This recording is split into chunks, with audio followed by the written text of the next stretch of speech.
Hello everyone, this is Miss Carey here. Welcome to your other dominance patterns video homework. You should have already done your Spongebob worksheet, and this is for after that. So here we go. What you've been working on so far are things where it's a pretty simple pattern of dominant and recessive. All right, so this is what I mean by simple. You've got some sort of dominant, like the purple here, recessive like the white. You've got two possible phenotypes, and in the heterozygous individual, like you can see in that F1 generation, one allele is expressed while the other one is ignored. So you've got one dominant and one recessive. Right, it turns out it'd be way too easy if everything was like that. Some things aren't like that. Genetics is, of course, more complex than that. So some traits have some complicated patterns of expression, right? And the main thing that we're going to be talking about today is more than one allele is expressed at the same time, right? So really, what we're talking about is two dominant alleles.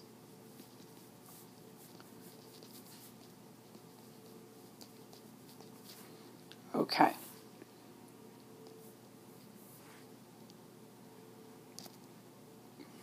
So, 4 o'clock flowers. That brings us to our next thing. We've got some red 4 o'clock flowers. We've got some white 4 o'clock flowers. Well, what happens when you mix these together? The F1 generation ends up looking like this. They're pink. Oh my goodness. Well, now we have to figure out why that happens. So these are pink because of something called incomplete dominance. Right, so incomplete dominance means that no one is completely dominant. They both get expressed in the heterozygous individual. And notice it's like bright red here. But the third phenotype, the heterozygous offspring, right, is a blending of the two different parental traits. So the red flowers there are homozygous. The white flowers there are homozygous, and when you cross them, right, the heterozygous individual is a blend of those two. Right, so you've got red and white blended together, and that makes pink. Right, that is incomplete dominance. Let me say it again. It's blending. Let me circle it. Blending. Right, that's the big thing that we need to remember here. Okay. All right, so when we're solving problems with incomplete dominance, we're going to do the same kind of thing that we've been doing. All right, we have to label our alleles first, and that's really the biggest difference between the other problems that you've been doing with simple, dominant, recessive, and with this. So you have to figure out what are the two alleles and what's being blended together in the heterozygous individual. Right, so if you can answer either of these things, so what are the two homozygous individuals, or what are the two things being blended together, you can figure out what the alleles are. Right, so in this example, we're still talking about those 4 o'clock flowers. You've got red and you've got white flowers, so those are our two alleles. So let's actually label them. They're both dominant. This is also very important. They're both dominant, so they're both given capital letters. Very important there. All right. So we are going to label them R for red, W for white. Easy enough. Right, now we have to figure out the possible genotypes and phenotypes. So if we've got RR, right, that's red. Right, so the genotype is RR, the phenotype is that it's red. Right, the WW genotype gives a white phenotype, and finally, what makes this exciting and different is that the heterozygous individual is a blend of the two, right, and it's R and W. And again, in case we haven't made this clear enough, there are no recessive alleles here. Everything is dominant, so there are no lowercase letters used. No recessive alleles. All right, so here's how we actually show cross between these, and this is what you'll have to do in problem solving. All right, so we know red 4 o'clock flowers. There's only one genotype that gives us red. That's RR. There's only one phenotype, there's only one genotype that gives us white. That's WW. So we've got our alleles labeled already. We figured that out. And these are our genotypes. Okay, then you do the cross. Right, so you guys are getting pretty good at these. But here's the Punnett square. Right, and then after you do the Punnett square, then you have to figure out the genotypic and phenotypic ratios. Right, so we're going to report these out. Here's the genotypic ratio. Remember, you could do this in percentage. You can also say 0-4-0. Either thing works out. All right, and then we've got the phenotypic ratio. So instead of a bunch of letters here, we're going to get red, white, and pink. All right, so we've got 0% red, 100% pink, 0% white.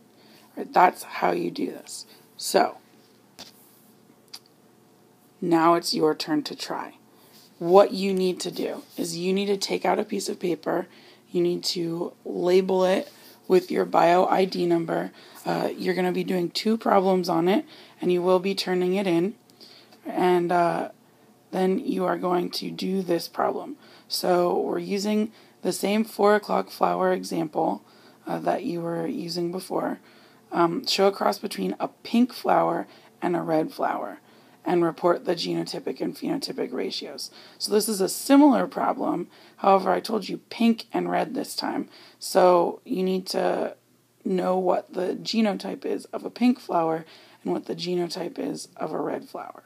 Go ahead and do this problem, pause the video, and when you're done, unpause the video, and I can tell you about another type of dominance. It's going to be exciting. Pause the video now. Okay, welcome back. Hopefully you've done a lovely job with that problem. Make sure that you keep that piece of paper, set it aside. You will need it again for one more problem. So, let's talk about chickens now. I mean, why not? We're going to talk about erminet chickens. You don't need to know that word, erminet, but they're just cool because they have this dominance pattern. So what we're looking at here is we're looking at a black and a white chicken. And guess what happens when these two things mate? They make a checkered chicken. Whoa. What you see here is you see both black and white at the same time. So, because they're both happening at the same time, we call this codominance. So with incomplete dominance, nothing was really dominant over the other thing. They blended together. With codominance, again, nothing's really dominant over the other thing. But now what you end up seeing is you see both of these two things side by side. All right, so the heterozygous offspring have a third phenotype. This is the same as incomplete dominance. The difference here is that the combined phenotypes appear together side by side. Notice how that's all red and bold and stuff, probably important. All right, and one thing to note is that if a problem talks to you about an offspring being checkered, spotted, striped, something like that, you should automatically be thinking codominance, because that's telling me that those are two different phenotypes side by side there. All right, so when we're problem solving for codominance, you're going to do the labeling alleles and the problem solving just like with incomplete dominance. We already practiced that. Really the only difference here is what the heterozygous individual looks like. Remember, in incomplete dominance, it was blend. In codominance, it's the two different things side by side. All right, for both problems, though, you have to be given information about the third phenotype, so the heterozygous phenotype, so that you can figure out which inheritance pattern you have. So we'll practice that. Don't worry. All right, here's an example of a problem. In erminet chickens, when black and white chickens are crossed, their offspring always have a checkered pattern of black and white coloring. So this hasn't asked us a question yet, But what it's telling us is it's telling us that we've got black and we've got white chickens, and when they're crossed, we've got a checkered pattern. And that's one of those ones that makes us think codominance. So this is codominance. I mean, makes sense because I'm teaching you about that right now. And we can also figure out what our 3 different genotypes would be for these phenotypes. All right, so if it's black, we'll use a big B for that. All right, if it's black, then our genotype is going to be big B, big B. If it's white, it'll be WW. And if it's checkered, right, that's the heterozygous individual this time. All right, so it'll be BW. Anytime you see something like this, it's good to keep that in mind and to just work out the 3 genotypes before the question even asks what it's going to ask anyway. All right, here we go. So, what's the actual question now? The question says, show a cross between a white chicken and a checkered chicken and report the genotypic and phenotypic ratios. So this isn't a black chicken and a white chicken. It's specifically telling us here white and checkered. So you need to know those genotypes. Right, so first, we'll label the alleles. Right, and then these are the genotypes of the white chicken and the checkered chicken that we came up with already. Right, and then you put those into a Punnett square. This is what you get. Right, and then you can report out the genotypic ratio and the phenotypic ratio. Remember, I'm showing it in percents. It's okay for you to show it in numbers as well. So we've got 0% black, 50% checkered, 50% white. All right. Now you try. This is number 2 on your paper. All right, so in cattle, when red and white cattle are crossed, their offspring have a spotted coat of red and white coloring, and we call these roan cattle.